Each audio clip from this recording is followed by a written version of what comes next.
Senator Kaine, let me start with a sort of big step back question. What kinds of symptoms are we talking about when we talk about long COVID? And what's the range and how big a health problem is this?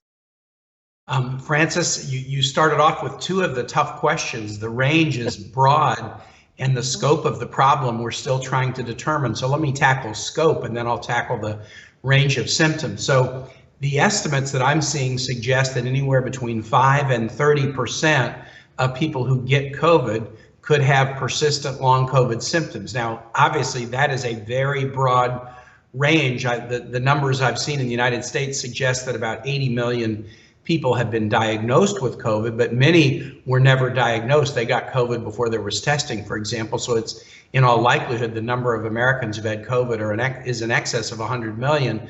So it could be 5 million long COVID sufferers, it could be 30 million, and we still have to do more to really figure that out.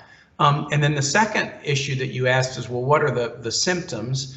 And they come into different buckets. So there's neurological symptoms. I have a nerve tingling sensation that kicked in right when I got COVID in March of 2020 and has never gone away.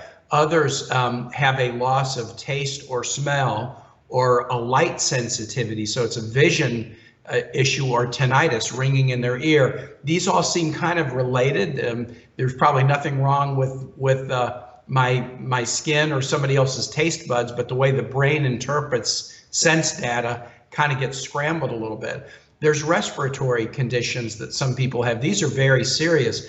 People who have had no past history of heart issues find that their heart rates race up and down in random and troubling ways.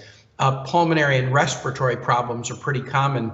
People who got the respiratory form of COVID and they don't ever feel like they've really been able to come back to a place where they're not short of breath. And then intense fatigue, people who are 10K or marathon runners who now have a hard time walking around the block without getting too tired. I visited with some long COVID patients in Appalachian, Virginia last week and heard stories about this intense fatigue. There are other symptoms as well, but what they tell us is that just as COVID is kind of a multi-system attacker, long COVID also can just manifest itself in very, very different ways among different people.